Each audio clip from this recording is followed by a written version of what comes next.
If you haven't gotten sick of me yet, I'm still here, and I'm doing a workshop now.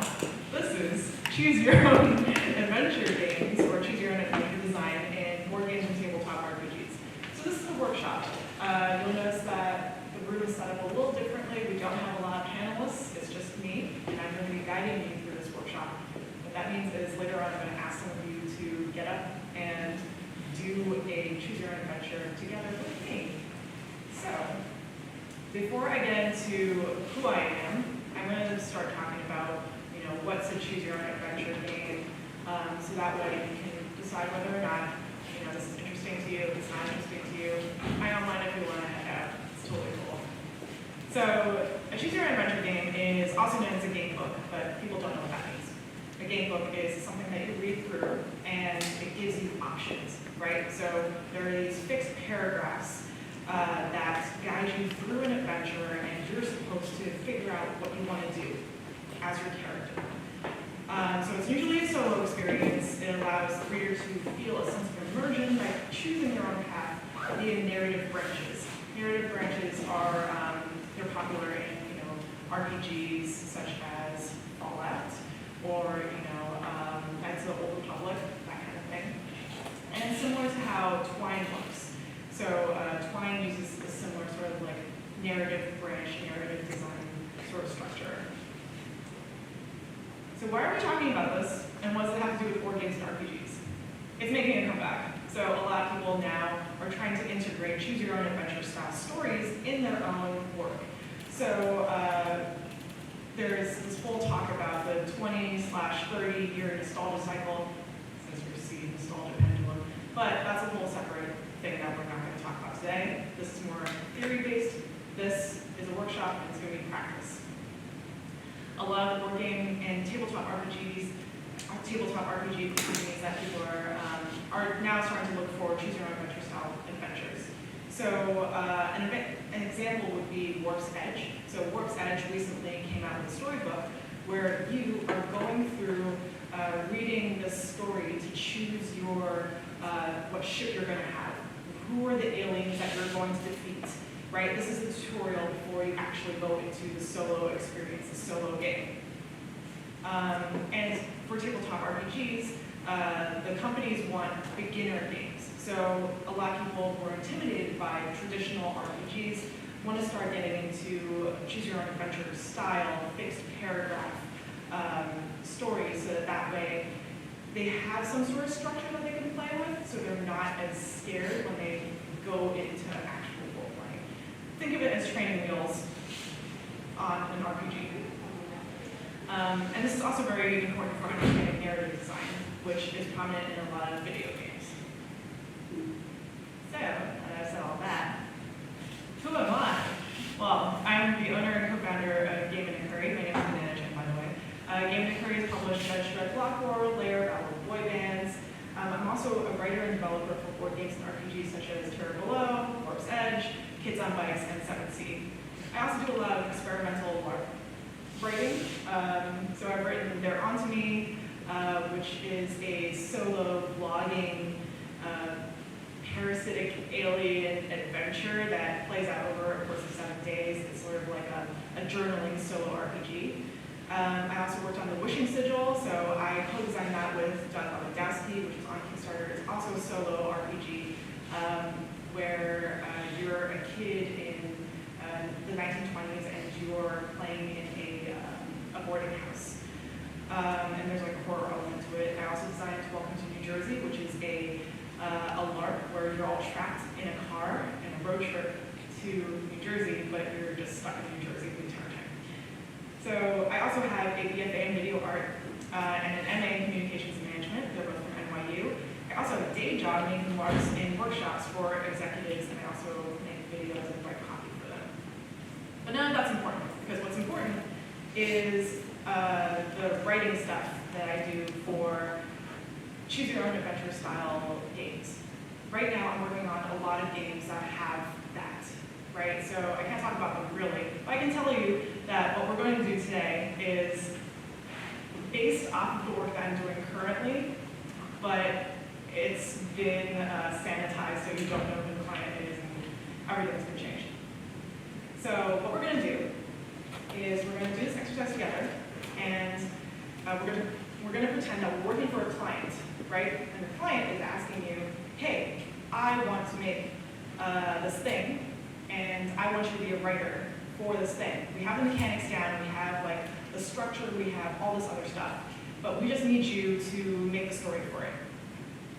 So the genre here is going to be sci-fi. They're going to be aliens, so you can integrate them if you want to in your story. It's going to be a choose-your-own-adventure style story, but we're going to call it choose-your-own-path instead so we don't get sued, because that's copywritten. And it's going to be an adventure that will fit with a pre-existing mechanic. In this workshop, there are going to be two versions. So we're going to do board games, and we're also going to do a tabletop RPG. So the tabletop RPG is going to be the role-playing tabletop RPG with training wheels, versus the board game is going to be a board game with narrative elements. We're going to start with the board game first, and if we have time, we're going to move on to the tabletop RPG. What is also important for us to think about is that we want to have something that can reward the player and encourage them to push forward with this game. So they don't get sick of it, they don't get tired, they don't want to just stop right there. And here are some art assets that I found online for free that the client has said, hey, you can use all of this.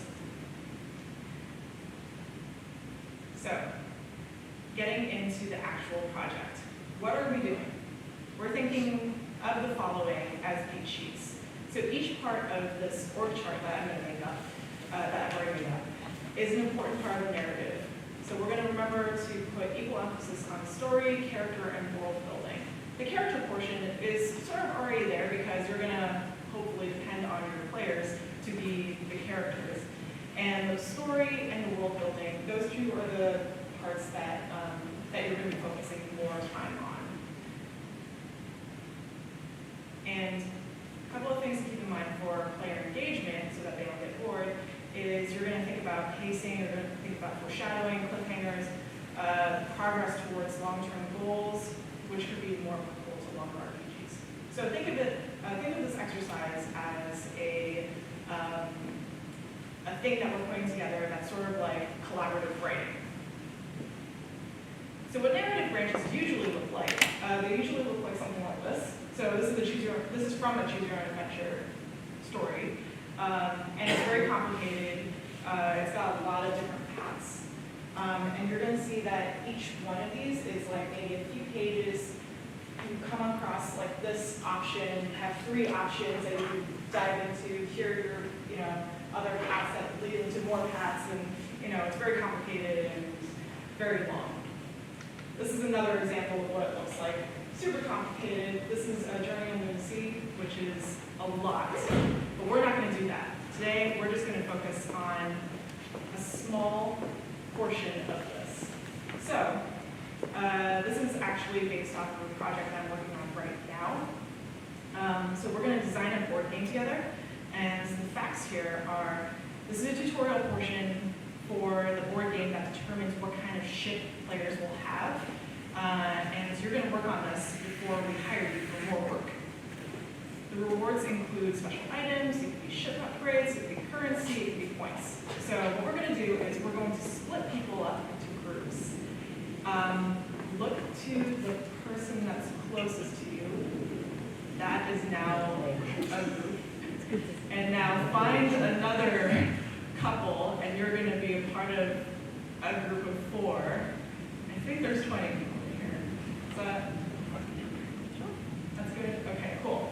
So, I'm going to ask one group to come up to volunteer to write the beginning of the story. We'll do it. Okay, we got volunteers.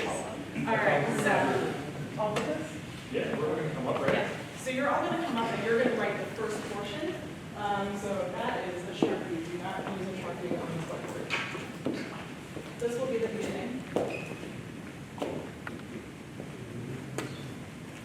And here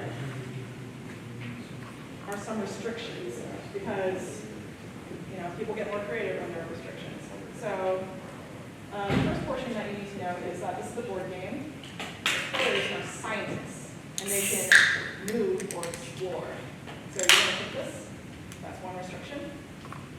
And then you have more restrictions. You can add special items as rewards. You can integrate currency as rewards as well. You can also integrate points. And this is going to be a cooperative game. So these are all the facts. Now you're going to try and figure out a beginning for the story. Set in space. And it's going to have it's going to have one binary decision at the end of it? Yes, so it'll have one binary decision, and then once you have that written out, I also have Post-it notes. So You can go ahead. I guess I'm not clear, so we're just creating a situation, someone else is going to choose the Yes. decision points? Or do we do that too? You're going to do the, ooh, that's a good question. Hold off on the decision points. We're going to have another group come up, and they're going to do the decision points. So we're just creating a situation? Yes, we're going to create a situation, and then I'm going to ask another group to come, or two other groups to come up to make up the choices. So, And we know this is science fiction, they're aliens, they're aliens. we've got all that cool art. You got a lot of cool art to use for inspiration. I'm going to put that back up. Here's all your cool art. Yeah, so you're going to have all that. You also have Post-it notes, so if you want to write something down, work together as a team, come up with something on your own, and then like vote on it, or How much time do we have? you have 5 minutes. 5 minutes. 5 minutes, come up with something good. It's going to be great. In the meantime, I'm going to answer some questions depending on the students. The market for this kind of game, how extensive is it? What numbers of people typically will buy into the product? You're thinking this is like a Target slash Walmart type game. No, I'm just wondering what kind of market this represents. I mean, people have been talking about identifying your audience. Well, is this an audience of 10 people or an audience of 5,000? Oh, sorry, that's what I mean. It's going to go into Target and Walmart. You're going to see it more in Target and Walmart. This sort of game you're talking. Yeah. I'm just saying this from experience. Just because I'm working on some stuff right now that is going to go in direction. Does it say what? So you're thinking like multiple units, maybe like in the fewest, you're probably going to think like maybe 5,000 units. On the larger end, you're probably going to think about like 50,000 units. It could be anywhere in between. So something like this, if it was like I'm trying to think of like a way to put this without talking about the project that I'm currently working on. Probably a lot more units than if you go into individual game shops. Exactly. So this is, it might go to Kickstarter. Well, okay. If it's going to Target or if it's going to Walmart, it's not going to be on Kickstarter. Most likely, it's not going to be on Kickstarter. Some companies do that. Some companies do go onto Kickstarter and then they go put it into Target or Walmart. But what I'm seeing so far is that it's just going to be going straight to retail. Does that answer your question? Pretty much.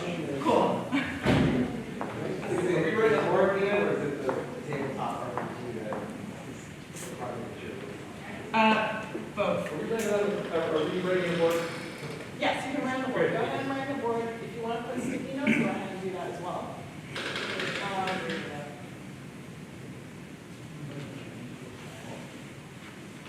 So the project I'm looking at right now, that's already, there are two. So one is the tabletop RPG that has the training wheels. That is in production right now. That's hopefully coming out into Kickstarter maybe like 2021 or 2022. The other one, the board game side of things, Warp's Edge is actually sort of one of them. So that has like a choose your own path, choose your own adventure type setting to it. If you want to go on to Kickstarter, it was up for a while. I think it ended a while ago, but it's funded a while.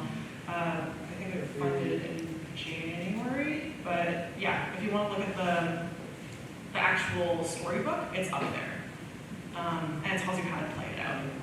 And I think you could pre-order it through Renegade. I don't know, I just work for these companies. They give me money. And are these for solo play generally? Is that? No. So the interesting thing about this is that some of them are for solo play. So Works Edge is solo, but I've also noticed other companies doing things that are not solo. And the way that they're doing it is that these individual adventures are for each individual player. And so they would have pieces on a board, and where you land, you have to choose an adventure, go through the adventure by yourself, but in pieces. So say once you hit that the part where you make the choice, that's where your adventure stops. The next player goes. Does that make sense? So that's what I've been seeing so far. With the tabletop RPG with training wheels, that's more a collaborative storytelling type thing. It still has a board. It has an app actually as well, but it's a little different because you're building relationships at the table using different rewards and points and XP, like all this stuff that's just there with the app. That's integrated into the board, that's integrated into the storybook and everything else. T1 is finished. Sweet, team one's done. All right. You can explain. Oh, it's really long. Cool. All right. I hope we did it right, we weren't sure. Who wants to come up next for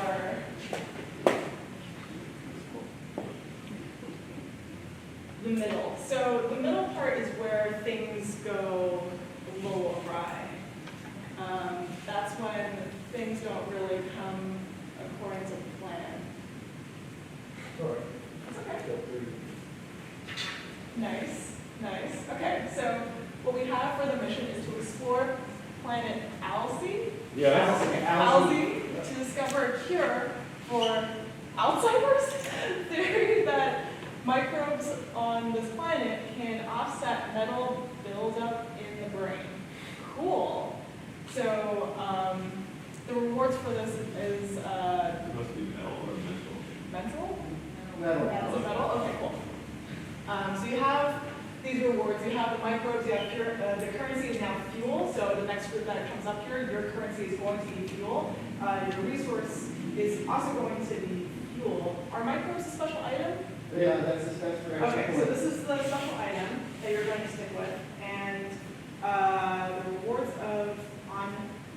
on number of microbes, efficiency number of microbes in currency. Oh, those were just brainstorming. Okay, cool. All right, so that's the beginning. So let's have two more teams come up. Who wants to come up to expand the story?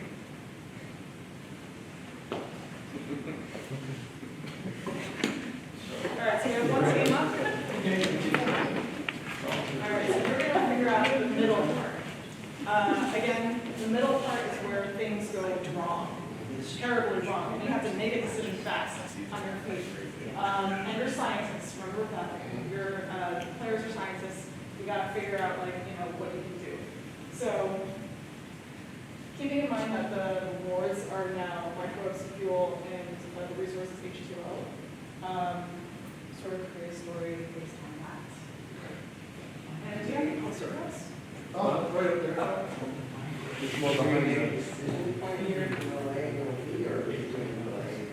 You're going to do a decision point for just middle A. I'm going to have another team come up for middle B.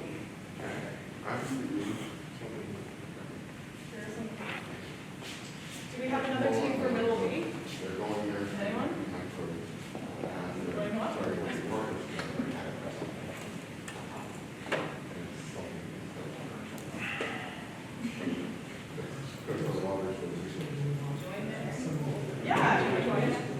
Join the team. So this is going to be middle B. So they're going to make up one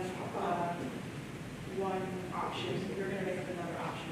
You can talk with one another and figure out what kind of option you want based off of the submission. So what happens after you figure out what the decision is? What goes wrong? So feel free to talk to one another about your options, like the two choices that the players are going to make, and then feel free to just write it down here. And would we start with what number the dollar? Is that like a? Yeah, absolutely. So maybe write down what goes, or write down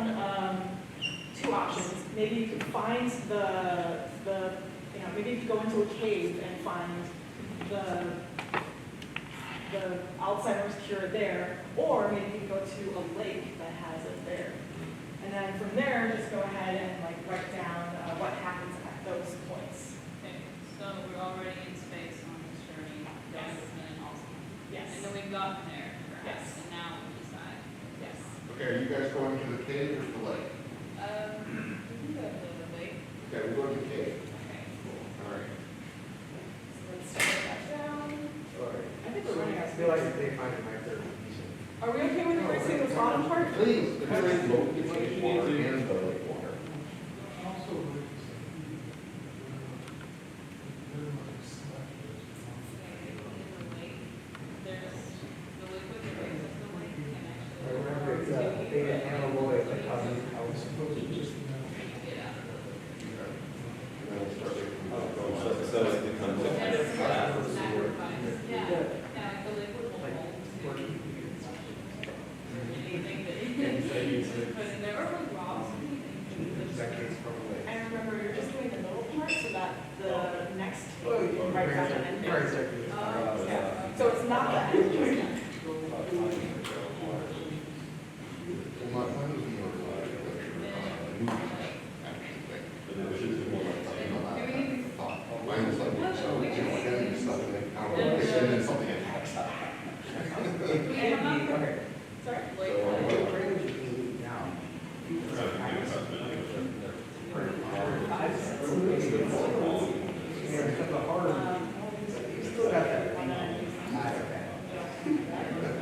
And when we're doing this and thinking about rewards currency, So maybe, So they defend the lake, but is there anything that we can do for them that they would be negotiate these? Well, this is the problem. yeah, so maybe if you negotiate with them, you know, you give them some fuel in exchange for some water. The water park fuel is worth something. They want something greater, they want like. Exactly. I don't know. And then from there, maybe you have more. Keep it open-ended, that way other players and other people can write down their things. Well, one thing you could do with it, since it's the currency, but it's also presumably the resources you have. So maybe they do want it, but they want. So while everyone's doing this, does anyone have any questions? If we, You can't get back. yeah, you potentially connect. Is this easier with smaller teams than bigger teams? Yes. That would have been my insight. Yeah, I was just trying to scale it. Yeah. Seems like the scaling didn't really work, but. A valuable lesson. Yes. Right. And Maybe it's pretty much, they just, the Yeah, that's just like. That's not good. It's their excrement. So they have abundance, they never run out. But they have,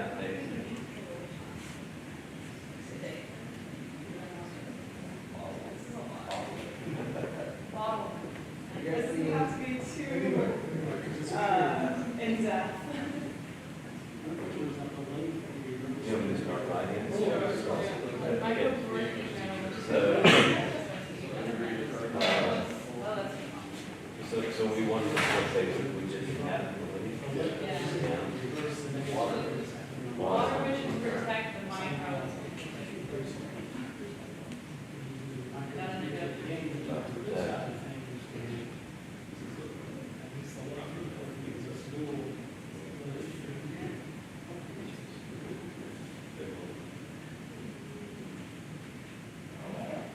Okay, so you must negotiate.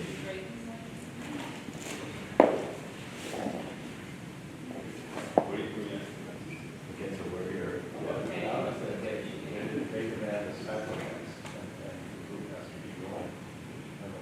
Does anyone else have any questions while we're reading? What kind of sacrifice? Oh, it's We back. have to sit there.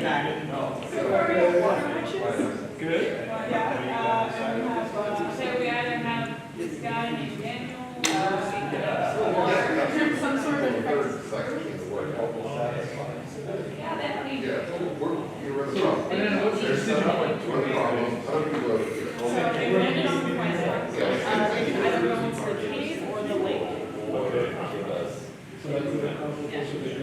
advertise it for paper or?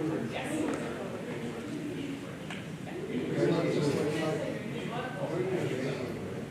The water witches, because they protect the lake. Where all the microbes.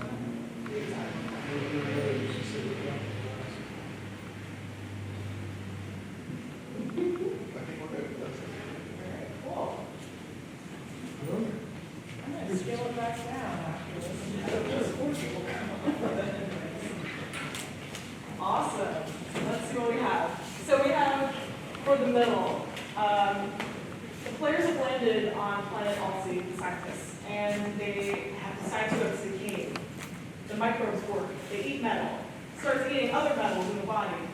When exposed to sunlight, they go crazy. Rat sheep.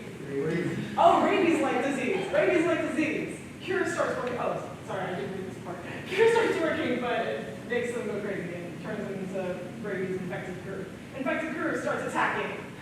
Awesome. That's great. Other branch. So, middle B. They go to the lake. Water witches protect the microbes. You must negotiate. They demand a sacrifice. The choice. You must give them your fuel for a crew member. Or a crew member. Right? Oh, that's really good. So from here, I'm going to ask 4 people to come up. Each of you are going to come up with an ending for this. And remember to keep in mind, you want to have rewards so that there's good enough the game for the first part of the game. So anyone want to volunteer for the ending? I'll take a shot at it. One person? 3 other people. Awesome. Come on, people back there, haven't come up yet. Let's see them. And you can come up if you've already come up before. So, There we go, got some people. yes. So, do you want to go for middle A or middle B? Middle A? Okay, cool. So for middle A, just write up an ending for that story. And we're running out of space. Can you flip that board over? There's more stuff on the back. Is it okay if I erase stuff?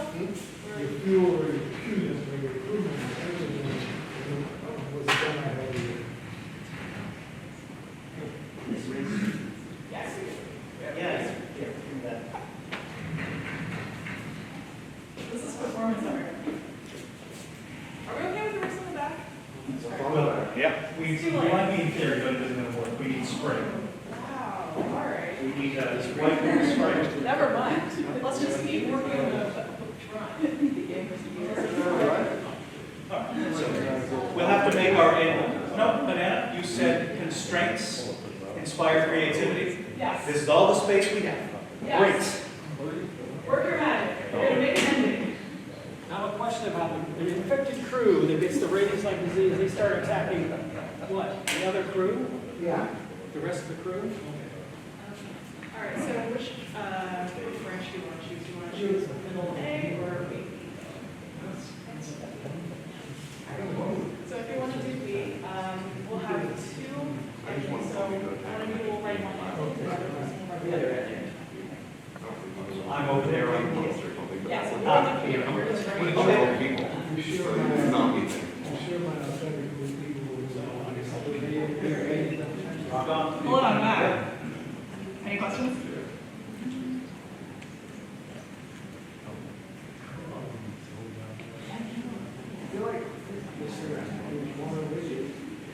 Remember, this is not final. This is not a game that's being produced. We have to sort out. What's on the board, I mean. But none of this is real. This can be erased. Except I'm not taking a picture and post it online, so. I make sure that I understand the challenge correctly. Yes. You're going to come. I'm on middle A, reward 2. Yes. So I care about what's going on at the cave. Only the. And I don't care about what's going on at the lake. You do not care about Right, the. okay. Yeah, I think I should have written the game a little higher. Oh. So yeah, does anyone have any questions in the meantime? What's your favorite word? Oh, my favorite board game. That can't be my own. I guess I could pitch other people's board well, Terra Below is great, not just because I worked on it. Renegade is a great company. That's the one like, Tremors, right? Yes, it's fake Tremors, because I choose. And what's another good game? Actually, I really do like Machi Koro. I know we were talking about it earlier. I do like Machi Koro a lot. Splendor is yeah, right? Yeah, it's so good. Oh, Mysterium is great. I love Mysterium. Right? Yeah, exactly. But yeah, there are a few games out there that I really enjoy. Yeah. Did you have any questions? Yeah, I mean, I guess I'm vaguely familiar with the choose your own adventure form. I mean, I guess if I was thinking I would want to like create this, I mean, I guess I would try to be thinking about like the ways of innovating. Like, you know, I remember, I guess one choose your own adventure book that I can still remember is, I think it was the Fighting Fantasy series. Yeah. And there was one where you would read it and you got into a maze.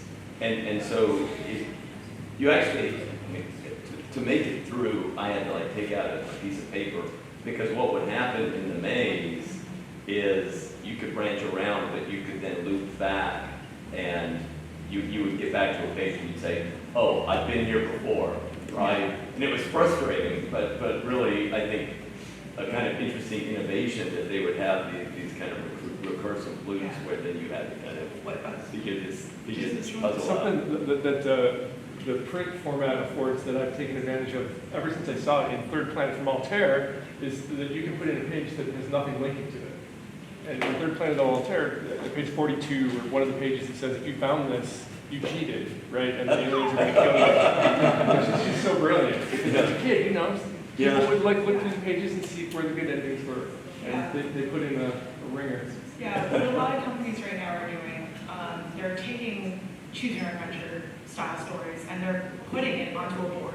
I mean, not literally onto a board, but you have it on an app, and the app, based on your decision, will tell you where to put your piece, or you know, what card you can flip over, or what kind of stats you get, or something like that. Storybook. A storybook, exactly. So going back to the Works Edge example, when you start off on this tutorial, you are basically going through the storybook. At certain points, it'll tell you, you could choose point A or point B or point C. Depending on what you choose, you get a certain type of alien villain that you're going to be fighting. There are 3 types of alien villains. We're going to choose which one. And then next part, it tells you, you are in space, you're getting attacked by these villains, and they are they're about to destroy you. What part of the ship are you going to upgrade? You can upgrade, your weapons, your defense, or whatever. That tells you what ship you're going to have when you play the actual game. So that's just like a part of, choose your own adventure style stories. There are so many others that are out there that are going to be published that integrate them even more in their storytelling and in the board game world of things. And I also know, I'm now remembering that for Call of Cthulhu, they have like a solo thing, which is great because what it does is it introduces you to the, right, it kind of takes you baby steps to learn some of the basic mechanics of the game. So like before getting together with your friends, if you were going to be the GM or just a player, you could kind of do the solo, work your way through the adventure, but then you also get introduced to the core of the mechanics and things like that. Yeah, and I think it's really cool to have solo parts like that. Character creation in and of itself is sort of like a solo experience until you meet all these other players or characters,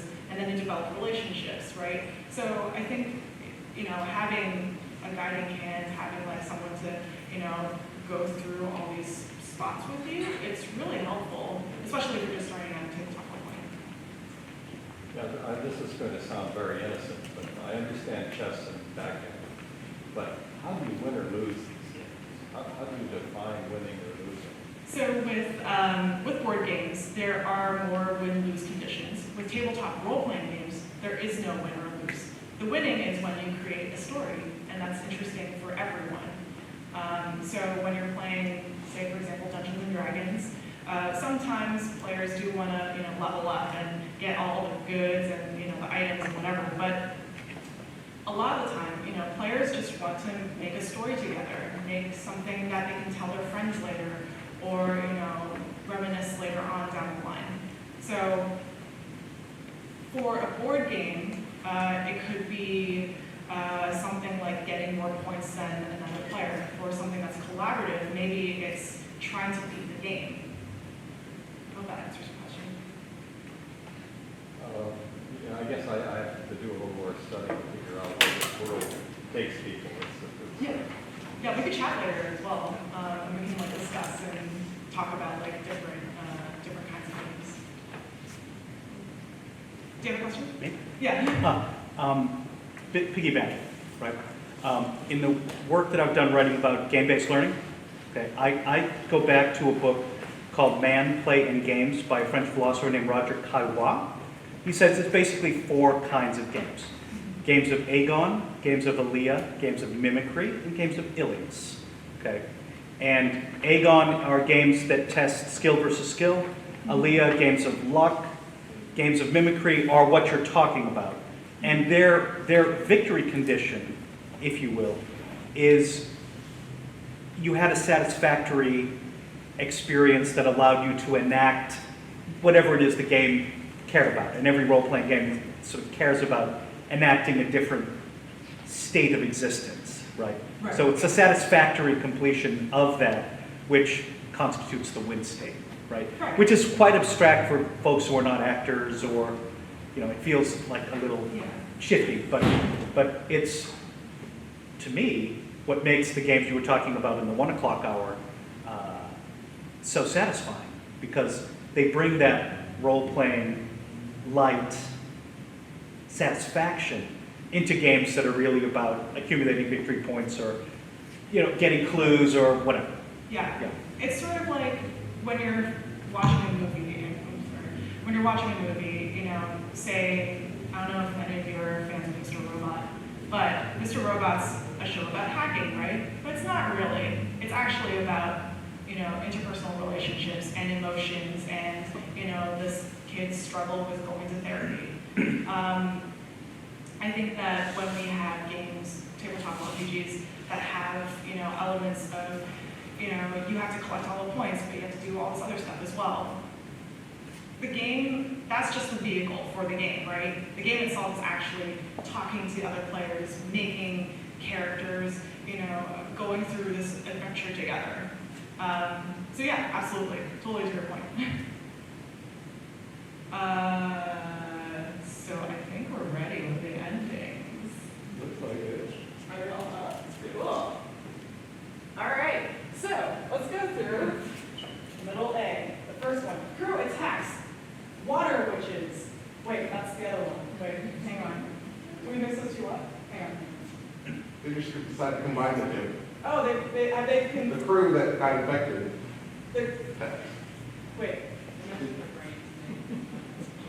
Looks like they just That's followed the game. So, okay, so we have cave,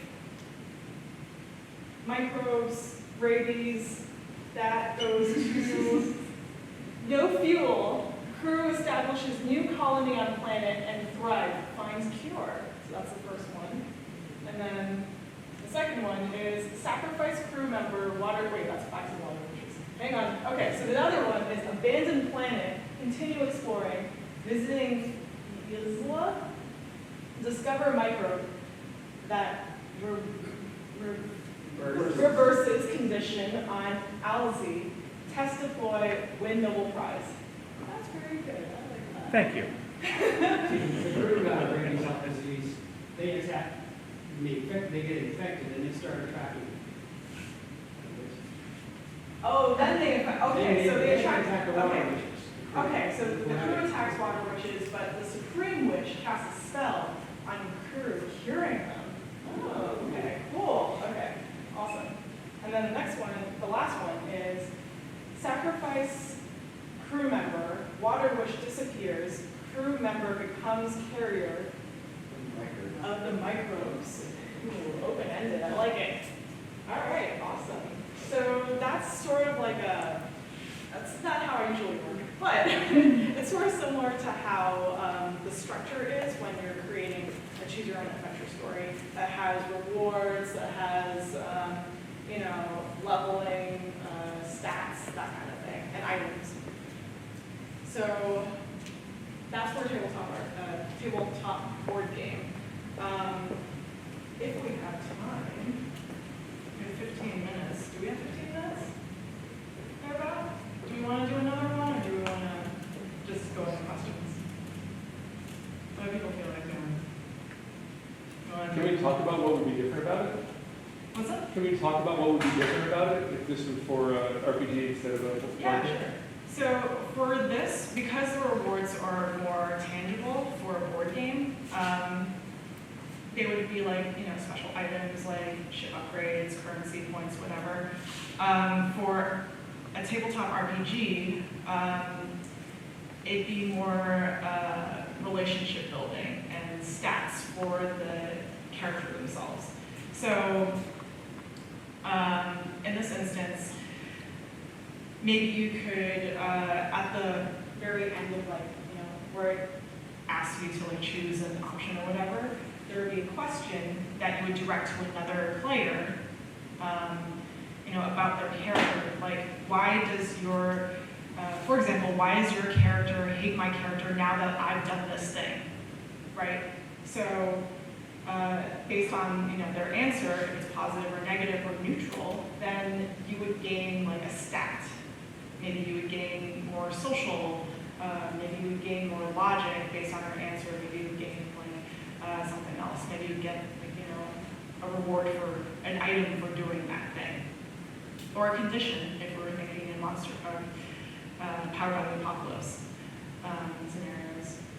So for this, it's already sort of more RPG-ish, but it's sort of there to help guide people playing, right? It's supposed to help them figure out how to play before diving into actual role-playing games, or not actual role-playing games, but games that are a little heavier, a little crunchier, a little, that make people want to role-play more.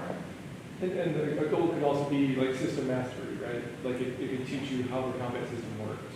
Right, yeah, exactly. So for something like the tabletop RPG thing, it could be a quick tutorial before going into the actual game, the actual adventure.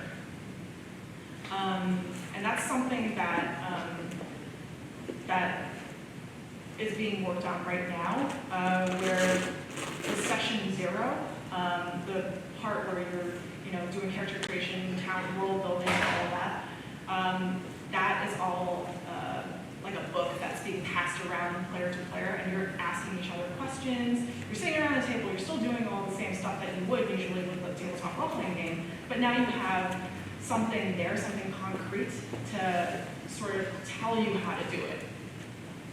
So it's a little friendlier in some ways. How does this play out in different countries? So if you have one country that believes in empathy and working together versus one country that's more competitive, to teach the humanistic skills to both countries, is that possible, or is it more that you just break the game for specific geographic countries? I think it depends. So you have your target demographic to think about in the beginning when you're creating something like this, right? But also there are a lot of different countries that are starting to do more role-playing games. I know, Jason, you were recently in Korea for a tabletop RPG sort of convention. So there is a market for it. There are people that are doing role-playing. I know, a lot of people in Asia, they're dipping their toes into LARPing now. LARPing is still, very heavy in the Nordic countries, but compared to here, it's not really, as big. Here, it's not as big as over there. But it's happening, right? There are these conversations that are happening.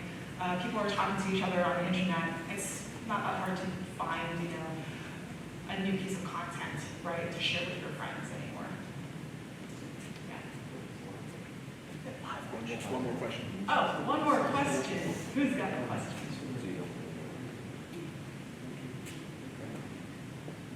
Can you talk about the role in technology? I mean, you talked about it a little bit, the Choose Your Own Adventure, and how there's like apps now. I'm thinking about like when Mansions of Madness came out, how freaking cool that was, but it's also $100, you know, and it's like, is that part of the Training Wheels experience because it helps you and creates the ambiance and the theater of the mind? I mean, say some things from a designer perspective about that role of technology and how it's infiltrating in maybe a good or bad or just a different way with, you know, what you're up to. I think it's great that technology is now being integrated into games like this now. I think that the cost is a little strange to me at some points. I mean, like, publishers will price whatever they feel like is most appropriate for their game. But for something like, there's this game that's, you know, you talk to Alexa, right? It's an Alexa app. I forgot the name of it. It's like an RPG where you're just talking to an Alexa. It's like a choose your own adventure style game, but it takes you on this journey of you're fighting in space, I think. If I'm familiar, I've forgotten the name. I wish I remember that name. But it was really cool, right? And it's only, what, like $3? I think it's totally possible to integrate technology into board games, into, you know, tabletop RPGs. It's not that, you know, it's not that difficult. It is a matter of, I guess, trying to find the right people to do it, and funding, and, you know, all these other things. But it is possible. One example I'll shoot out is Sea of Legends. That's what they're doing. Sea of Legends has an app. It's got a board. It's got the choose your own adventure type storytelling, and you have pieces. You have miniatures. You have, like, you know, all this other stuff, and it looks really cool. So there is a market for it, and people just are going to get on board with it eventually. I think it's also barrier to entry though too, right? Yeah. If you require this electronic component to integrate with what is otherwise a completely analog experience, then you're gatekeeping at least a little bit. Yeah, and I think it's good that, you know, we are moving towards technology that way. Like, it makes the game more accessible, more friendly. And we've talked about this before with, you know, LARP. Like, how do we make that more accessible to people? How do we make it seem less scary and less, you know, LARPy? Yeah. Do we make it a party game? Do we turn it into, like, a loud? Do we still, you know, market it that way? I think there's, like, a whole variety of ways that we can do that, and, you know, we just gotta figure it out. It's not, you know, if it's just a matter of, like, going onto Skype or whatever to play a game, then that's all the better, right? All right, well, that's where we're going to stop for today.